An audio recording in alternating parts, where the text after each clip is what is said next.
mind going into this and saying, wait a minute, we've got a pretty good defense too? Mike? Definitely. We know how we're capable of playing.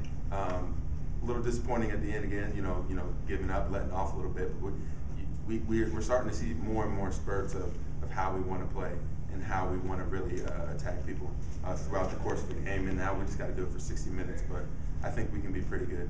We just have to keep our foot on the pedal. Has it sunk in? You guys have just knocked off the #1 team in the country, or is it just kind of okay? It's all right. No, it's exhilarating. You got all your fans, all your family, everyone here supporting you, everyone here rooting for the Tribe. But also, they were the team that we had to beat this weekend, and we would have, if it was, anybody we played, we would have been just as excited. But of course, Villanova, bit of rivalry. It's really good to get that win. So. Talk about the tone you guys set to start with. The first play of the game is a 4-yard tackle for loss by Ben, and just the defense in the first half, just been what a 50-yard interception just isn't enough for you.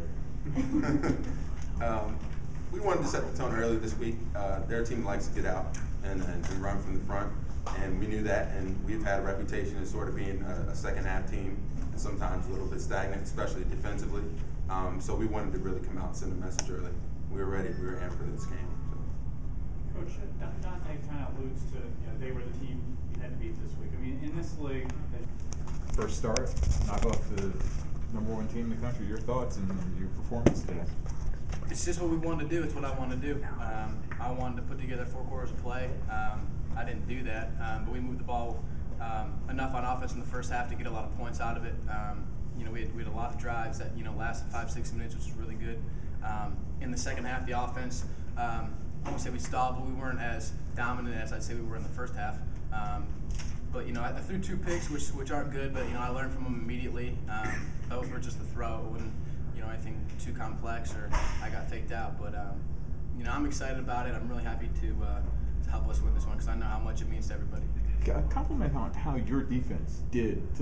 Did they help kind of ease some of the pressure off of you, the way they were handling their offense? I think they set the tone for us, as a whole team. Just that first series, just killing them, and the next series again and again, and they kept giving us the opportunities to go up and be 7-0, 14-0, 21-0. And as long as that goose egg was on the scoreboard, we just wanted to keep going at them, and it just gave us so much motivation, and we kept doing it, which was good.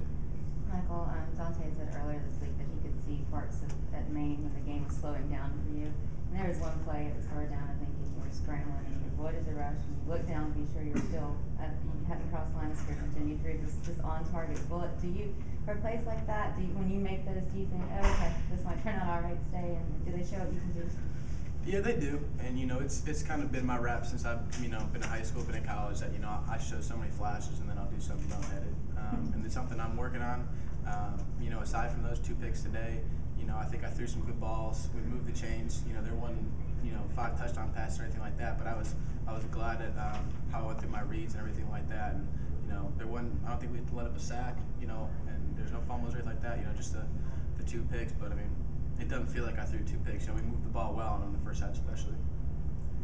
For Michael Stover, did you feel like that you were kind of wearing down their offense the way you got pressure? Especially, yeah. When stopping the run, when you stop the run like that, that definitely starts to take a toll on them. And when we're flying around making plays like we were, it definitely takes a toll on the offense. I feel like, especially the offensive line, felt like was getting a little slower as each quarter was going on, and we're rolling, they're not. So. Definitely, I felt like stopping the run was definitely slowing it down a bit on offense. And Dante, for you, how'd you feel after that interception? When did you start feeling something on your back? As soon as I crossed the goal line, I thought I was going to pass out. I was dead tired after that, and everything seemed to be going so quick. Like we had a quick hurry up at a point after an extra point, and I was just like, oh man, everything's so fast, and it felt really good. 4th and 2, we figured they'd be trying to hit a back with a dart in the flat, so we wanted to be really opportunistic there. What did you see there? He sort of put a lot of air into it and sort of gave you a chance anyway. That was Wes Steinman. A good thing Wes is our tallest linebacker, or one of our tall linebackers. He's about 6'2", got those arms up and changed the throw a little bit, and so really Wes made one of those plays without actually making the play, so that was a good play by him. He got tripped up about the 5, but you weren't going down. Oh no, can't get that far and not score. Plus my dad, I can hear my dad when I get that close. When I get that close to scoring, and don't score. So. Michael, can you talk about the difference of Villanova's offense with Matt Caesar and without Matt Caesar, how you would approach it? We approached it the same way. I mean, the whole week we were expecting Caesar to play. I mean, it was like sprained ankle. Evan was having a little trouble with the ankle, and it's like, you know, he could be here, he could not be here. Plus, even when Caesar isn't in there, they run it with Barbaro, their running back. So you still have to be ready for that wildcat and those plays, and they can still run all that stuff. They have enough athletes too. So it wasn't so much that having Caesar not in there like helped out a lot. There was still a lot of stuff we had to worry about on defense. So. Jimmy, you want to talk about your running back?